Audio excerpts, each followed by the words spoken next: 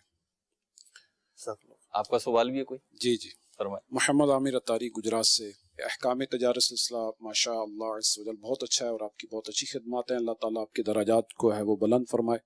کسی شخص کے پاس جو ہے مکان ہے، پہلے وہ پرانے مکان تھے، اس کے پاس بچپن میں یا وقت جو گزرا تو 1 2 3 مکان وہ ہیں. اب مکان بڑا اچھا بن گیا اپنا، لیکن اس کے بعد پھر ایک پلاٹ جو ہے وہ رہائش کے ہی لے لیا، وہ رہائش کا پلاٹ ہے، اور ایک جگہ اور کچھ مرلے جو ہے وہ جگہ کچھ اور بھی لے کے ایسے رکھی ہوئی ہے. تو آیا ان پر بھی زکوٰۃ ہے کہ نہیں؟ ٹھیک ہے. دیکھیے، جو زیادہ مکانات یا زیادہ پراپرٹی لی جاتی ہے نا، اس کے 2 مقاصد ہوتے ہیں. ایک تو یہ ہوتا ہے کہ میں بیچوں گا نہیں اس کو، بچوں کے کام آ جائے گی، بچے بڑے ہوں گے، 1 سے 2 گھر ہوں گے تو بچے اس میں رہ لیں گے. ایک تو یہ مقصد ہوتا ہے، رکھنے کی نیت ہوتی ہے. اور ایک نیت یہ ہوتی ہے کہ کرائے پر چلاؤں گا. جیسے کوئی زمین کسی نے لمبی چوڑی لی ہے، کاشتکاری کروں گا، اس میں باغ لگاؤں گا، کھیت لگاؤں گا. ان دونوں صورتوں میں 1 کیا 10 کیا 100 پلاٹ لے لے، ہزاروں ایکڑ زمین لے لے، اس زمین پر زکوٰۃ نہیں ہے. اس زمین کی قیمت پہ نہیں. زمین کی قیمت پر زکوٰۃ نہیں ہے. زمین اگر کھیتی ہے، کھیتی اگاتی ہے تو عشر ہوگا. کرایہ پر چلتی ہے، آمدنی آتی ہے، پھر آمدنی حساب میں آ جائے گی زکوٰۃ کے شمار میں. ایک تیسری صورت، خریدتے وقت نیت کی تھی کہ میں اس کو بیچوں گا، انویسٹ کے لیے لے رہا ہوں. ابھی جو ہے یہ قیمتیں کم ہیں، بعد میں قیمتیں بڑھتی ہیں، تو میں انویسٹ کے لیے لے رہا ہوں، میں بیچوں گا. خریدتے وقت بیچنے کی نیت تھی، اور جب زکوٰۃ کا سال پورا ہو یہ نیت برقرار ہے تو اس پر زکوٰۃ بنے گی، ورنہ نہیں بنے گی. ٹھیک. اچھا، بیچنے کے لیے لی تھی لیکن بعد میں نیت بدل گئی کہ نہیں، اس کو رکھتا ہوں، میں کرائے پہ دوں گا یا خود رکھوں گا، اب بھی زکوٰۃ نہیں ہوگی. ٹھیک. اگلی کال شامل ہے، ایک کال شامل ہے، سلسلہ کرتے ہیں. جی. محمد ارشد اتاری حبیب آباد پتوں کی پاکستان سے عرض کر رہا ہوں. جیسے اسلام بھائی نے ایڈوانس کی بات کی، ہمارے ہاں دودھ ہم بیچتے ہیں، خریدتے ہیں، اور ہمارے ہاں دودھ بھی ایڈوانس پیسے دے کر لوگ خریدتے ہیں. اگر 70 روپے کلو دودھ مل رہا ہے، جو ایڈوانس دے گا اس کو 50 روپے کلو ملے گا. کیا ایسا کرنا جائز ہے؟ جواب ارشاد فرما دیں. اللہ، دیکھیں، دودھ کی تو ایک پوری مارکیٹ ہے. آپ کا چھوٹا شہر ہے، شاید وہ صورتحال نہ ہو جو کراچی میں ہوتی ہے. یہاں یہ ہوتا ہے کہ ڈرم جو ہے نا کے حساب سے ہول سیل میں سودا ہوتا ہے. ایک جو جس کا بھینس کا باڑا ہے، جی، اس سے ایک ٹھیکیدار جو ہے وہ دودھ جو ہے پکا کر لیتا ہے کہ اتنے من آپ نے مجھے دودھ دینا ہی دینا ہے، سردی ہو یا گرمی ہو، اور اس کا یہ ریٹ ہوگا. یہ سودا پکا اس صورت میں ہوتا ہے جب یہ اس کو ایڈوانس دیتے ہیں. جس سے خرید رہا ہوں اس کو ایڈوانس 50 لاکھ روپے ایڈوانس جاتا ہے، اتنا بھاری ایڈوانس جاتا ہے. اور پھر یہ باؤنڈ ہوتا ہے پورا سال دودھ دینے کے لیے. مارکیٹ میں دودھ کی جو مرضی پرائز ہو، ٹھیک، یعنی گرمیوں میں جو ہے وہ دودھ مہنگا ہو جاتا ہے، سردیوں میں سستا ہو جاتا ہے، ایک ہی پرائز پر بکتا ہے. اب یہ جو ایڈوانس جو دیا جاتا ہے ڈرم کے بدلے، جو ان کا سودا ہوتا ہے پورا، جی، یہ بھی کوئی درست طریقہ کار نہیں ہے، اور اس کو بے سلم میں بدلا جا سکتا ہے. ہم نے ایک دودھ والے آئے تھے ہمارے پاس اور انہوں نے اپنا یہ مسئلہ بیان کیا تھا، تو ہم نے متبادل ان کو دیا ٹھیک ہے، کہ آپ اگر بے سلم کے طور پر یوں کرو، ایک نہیں ان کو بہت سارے اگریمنٹ کرنے پڑتے، کوئی ایشو نہیں تھا وہ. ٹھیک ہے، تو آپ اس غلطی سے بچ سکتے ہیں. متبادل موجود ہے، صحیح، تھوڑا سا ذہنی طور پر تیار رکھنا ہوگا. ٹھیک. اور ایک جملہ جو آپ سودا کرتے ہوئے بولتے ہیں اس کے بجائے آپ نے یہ جملہ بولنا ہے، ٹھیک ہے. ٹھیک ہے. اور تھوڑے سے آپ نے یہ 2-4 اقدامات کرنے ہیں، بس کوئی اتنا مشکل نہیں تھا. وہ تو آپ نے جواب تیر ارشاد فرمایا.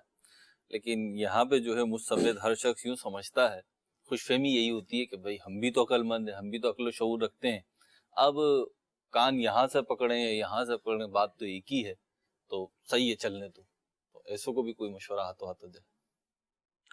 علم اور جہالت میں یہی فرق ہے کہ جو علم ہوتا ہے وہ آپ کو تمیز سکھاتا ہے کیا صحیح ہے کیا غلط ہے، ٹھیک، اور جو علم نہیں رکھتا اس کے لیے سب برابر ہوتا ہے. صحیح. تو فرق تو بہرحال ہوتا ہے، تو آپ کو اس پہ عمل کرنا ہے. اور مفتی صاحب نے جیسے ارشاد فرمایا کہ متبادل طریقہ موجود ہے، بالخصوص دودھ کی فیلڈ سے جو افراد کام کرتے ہیں، ڈیری کا کام کرتے ہیں، تو ان کے لیے آپ اپنے قریبی دارالفتہ اہل سنت کی کسی شاخ سے رابطہ کر لیجئے. اگلی کال دیجیے.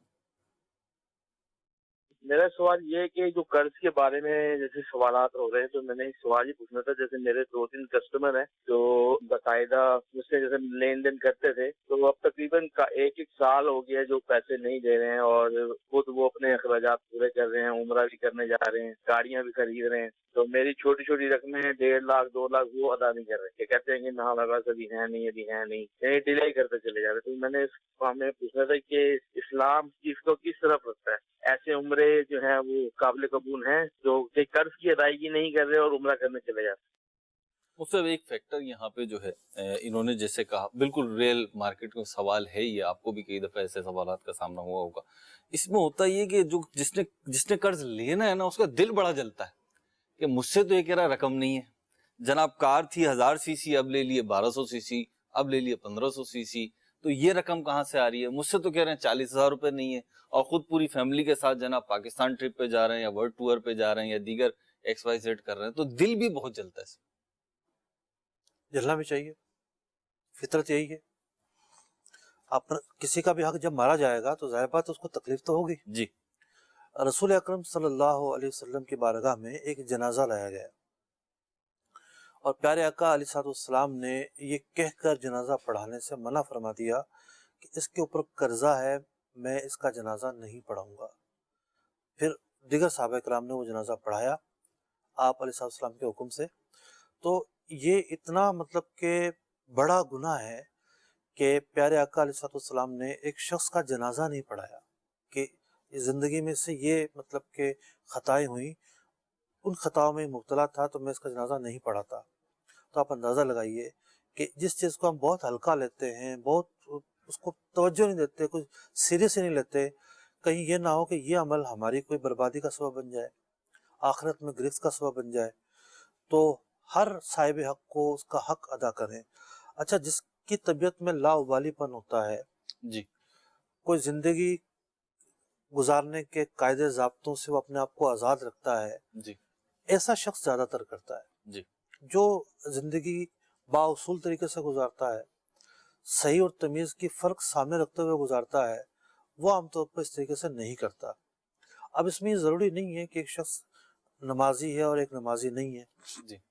ایک شخص نمازی بھی ہوگا، ممکن ہے داڑھی بھی ہو، اس کے اندر بھی یہ طبیعت پائی جا سکتی ہے کہ وہ زندگی کے 2-4 پہلوؤں پر تو بڑا اس نے سمجھوتا کیا ہوگا، کچھ پہلو ایسے ہوں گے جس کو اس نے آزاد سمجھا ہوگا کہ یہاں میں نے حدود و قیود کی پابندی نہیں کرنی. نہیں، شریعت یہ کہتی ہے کہ دین اسلام میں پورے داخل ہو جاؤ. ہماری زندگی جو ہے وہ چاروں طرف سے گھری ہوئی ہے حقوق کے گرد. ٹھیک. کہیں والدین کے حقوق ہیں، کہیں بیوی بچوں کے حقوق ہیں، کہیں جو ملازمین ہمارے کام کرتے ہیں ان کے حقوق ہیں، کہیں جن کے پیسے ہم نے دینے ہیں، جن سے ہم نے لینے ہیں. جی. اب جن سے ہم نے لینے ہیں وہاں کیا حقوق ہو سکتے ہیں؟ وہاں حسن تقاضا بھی ایک حق ہے. ٹھیک. کہ پیسہ مانگنا کس طریقے سے ہے، یہ بھی ایک حق ہے. ٹھیک. تو جب زندگی کو بندہ اس نظریے سے دیکھتا ہے کہ جس کا جو بھی حق نکلتا ہے میں نے آسان طریقے سے ادا کرنا ہے، زندگی آسان ہو جاتی ہے. ورنہ کیا ہوتی ہے، ایک یہاں سے کان کھینچ رہا ہوتا ہے، ایک یہاں سے کان کھینچ رہا ہوتا ہے، ایک یہاں سے کان کھینچ رہا ہوتا ہے. صاحبہ جس کا حق مارا جائے گا وہ تو شروع کرے گا نا. جی. بعض اوقات تو بددعائیں دے رہے ہوتے ہیں، بددعائیں دے رہے ہوتے ہیں، شور کر رہے ہوتے ہیں. تو پھر لوگ کہتے ہیں ہمارے زندگی میں ٹینشن بہت زیادہ ہے. تو بھائی ٹینشن فری ہونے کا یہی طریقہ ہے کہ آپ اصول اور ضابطوں کے تحت زندگی گزاریں، جبھی آپ ٹینشن سے باہر آ سکتے ہیں. ٹھیک. یہاں ایک مثال میں نے سنی تھی، وہ عرض کر دیا تو مفتی صاحب نے اپنا جواب تو ارشاد فرمایا کہ اگر آپ کو کسی پہاڑ پہ چڑھنا ہو اور آپ کے پیچھے بیگ ہو اور اس بیگ پہ بہت سارے پتھر ہوں، تو آپ کیا چاہیں گے؟ وہ پتھر لے کر ہی پہاڑ پہ چڑھے جائیں، یا وہ پتھروں سے جو بیگ بھرا ہوا اس کو یہیں پہ خالی کر دیا جائے اور خالی ہو کے پہاڑ پہ چڑھا جائے؟ تو یقینی طور پہ ایک عقل مند باشعور شخص جو ہے وہ اس بیگ کو اتار کے رکھ دے گا، کیونکہ پتھر وہاں پہ کام نہیں آنے بلکہ آزمائش ہی کا باعث بننے. تو یہ جو قرض ہیں، حقوق العباد ہیں، یہ سمجھ لیجئے ایک تمثیلی بات ہے سمجھنے کے لیے کہ یہ دنیا ہی میں ادا کر دیں، کیونکہ ہم جس آخرت کی طرف جا رہے ہیں وہاں پہ کام نہیں آئیں گے، بلکہ ہمیں یہ عذاب و عذاب میں پھنسا سکتے ہیں۔ اللہ ہمیں عمل کی توفیق عطا فرمائے۔ اگلی کال دیجیے۔ اگر میں کسی کے ساتھ تجارت کرتا ہوں، اس نے مجھ سے پیسے لیے ہیں اور جو وہ مال خریدنے جا رہا ہے اس کی نیو پرائس جو ہے وہ کچھ دنوں کے بعد نئی ریٹ لسٹ آنے والی ہے، تو اس میں اس کو پتا ہے کہ اس میں اب کی مناسبت سے جو نیا مال آئے گا اس پہ 8% پروفٹ ہے، تو وہ اس پہ مجھے کہہ رہا ہے کہ میں آپ کو پروفٹ میں سے جو 8% آ رہا ہے اس میں سے 4% آپ کا ہے، 4% میرا ہے، اس میں پیسے میرے ہوں گے، کام وہ کرے گا، اس مال کو بیچے گا بھی وہی، اسٹاک بھی وہی کرے گا، تو کیا ایسا کرنا جائز ہے؟ ٹھیک ہے جی، یعنی ایک نئی ڈیل ہوگی جی، چلتا کام نہیں ہے، چلتا کام بھی ہے لیکن جو مال آئے گا وہ نیا ہوگا، وہ نیا ہوگا، اس کا الگ حساب رکھا جائے گا، الگ بک مینٹین کی جائے گی، اور اس نئے مال میں 50-50 کا انہوں نے ریشو مقرر کر لیا ہے جی، تو ٹھیک ہے، اس کی گنجائش موجود ہے، یہ مداربت کہلائے گی کہ پیسے آپ کے ہیں، محنت اس کی ہے۔ اب اس کے اندر 2-3 چیزیں دیکھ لی جائیں، آپ یہ فکس نہ کریں کہ بھئی اسی لاٹ کے اندر یہ کام ہوگا، آپ نے کائنڈ آف بزنس طے کر لیا کہ اس طریقے کا ایک کام ہے اور اس طریقے کی کچھ چیزیں ہیں، اس میں جو ہے آپ نے یہ کام کرنا ہے۔ یہ الگ بات ہے کہ آپ ایک ڈیل پر بھی یہ کام کر سکتے ہیں اور 1 مہینے کی بنیاد پر بھی کر سکتے ہیں، یعنی اس میں لمٹ رکھی جا سکتی ہے، ٹھیک ہے کہ بھئی یہ پیسے میں آپ کو دے رہا ہوں، ٹھیک ہے، 1 لاٹ تک ہمارا یہ معاہدہ ہے، پھر ختم ہو جائے گا، صحیح، ٹھیک ہے، یا 3 مہینے تک ہے، 6 مہینے تک ہے، پھر ختم ہو جائے گا، تو پھر ختم اپنے انجام پر پہنچ کر ہی ہوگا، جی، ایسا نہیں ہوگا 3 مہینے ہوئے اور ایک دم ختم ہو گیا، جی، پھر یہ موقع دیا جائے گا کہ بھئی نئی خریداری نہ کرو، پرانا مال بیچو، پیسے جو ہے لکوڈ میں لے کر آؤ، اور پھر نفع نقصان کا حساب ہو، ٹھیک، تو ٹھیک ہے، گنجائش ہے اس کی۔ ٹھیک ہے مصطفی، اس میں ایک کیونکہ یہ کچھ صورتحال دیکھی بھالی ہے، ہر فیلڈ میں شاید مختلف ہوگی، لیکن بالفرض میں مثال دے دیتا ہوں، ہماری ٹیبل پہ اس وقت یہ کپ ہے تو میں اسی کی مثال دے دیتا ہوں۔ اگر کوئی شخص برتنوں کا کام کرتا ہے اور اسے پتہ ہے یہ کپ جو ہے مارکیٹ میں اگلے مہینے میں 110 روپے کا بکے گا، اگرچہ ابھی یہ 100 روپے کا بک رہا ہے اور 90 روپے کا پڑ رہا ہے ہول سیل میں، لیکن مستقبل میں یہ 110 روپے کا بکے گا، تو میرے پاس رقم نہیں ہے، میں چاہتا ہوں کہ کوئی انویسٹمنٹ کر دے، 1 لاکھ روپے دے دے تو میں اتنے سارے کپ لے لوں اور پھر 10 روپے اضافی مل جائے، تو ایسا ہو سکتا ہے کہ میں اس سے کہوں کہ بھئی یہ کپ مجھے 105 روپے کا خرید دو یا 95 روپے کا خرید دو، یہ ہو سکتی ہے صورت؟ دیکھیے، انویسٹمنٹ کیسے کرنی ہے یہ ایک بہت وسیع موضوع ہے۔ ٹھیک ہے، جیسے ہم کپڑے پہنے ہوئے ہیں، جی، گرمیوں کا موسم ہے، ٹھیک ہے، یہ کپڑے سردیوں میں بنے ہوں گے، جی بالکل ایسے ہی، ظاہر بات ہے ایک مال جب ریٹیلر تک پہنچا ہے، جی جی، ریٹیلر سے پہلے ہول سیلر تک پہنچا، ہول سیلر سے پہلے 10 ہاتھوں میں کسی نے یہ بنوایا، اس کے ویئر ہاؤس گودام میں تھا، اس سے پہلے یہ ملوں کے اندر عرصہ دراز تک رہا، لاکھوں میٹر کپڑا بنتا ہے، جی، اس کا دھاگا آیا، تو یہ سردیوں میں بنا ہوگا۔ ٹھیک ہے، اب اس کو پتا ہوگا کہ جناب اتنے کا یہ بن رہا ہے اور اتنے کا یہ بکے گا، ٹھیک ہے، اب دوسرے کو کس طریقے سے شامل کرنا ہے، اس کے بہت سارے طریقے ہیں، ٹھیک، یعنی ایک طریقہ یہ ہے کہ دونوں کے پیسے ہوں، ایک طریقہ یہ کہ صرف ایک کے پیسے ہوں، تو ڈیفرنٹ موڈ ہیں۔ جو انویسٹمنٹ کرنا چاہتے ہیں وہ اپنی صورت بیان کریں کہ بھئی میں اس طریقے سے کر رہا ہوں، اس کا ہم جواب دے دیں گے۔ ٹھیک ہے، ہمارے سلسلے کا وقت بھی اختتام کو پہنچا، آپ ہمیں اجازت دیجیے، مدنی چینل دیکھتے رہیے، صلو علی الحبیب صلی اللہ تعالی علی محمد صلی اللہ تعالی علیہ وسلم۔ تاجر جو متقی ہو، جو سچ بولتا ہو، جو احسان کرے لوگوں پہ، مجھے ایسا بنا دے، احسان کرے لوگوں پہ، مجھے ایسا بنا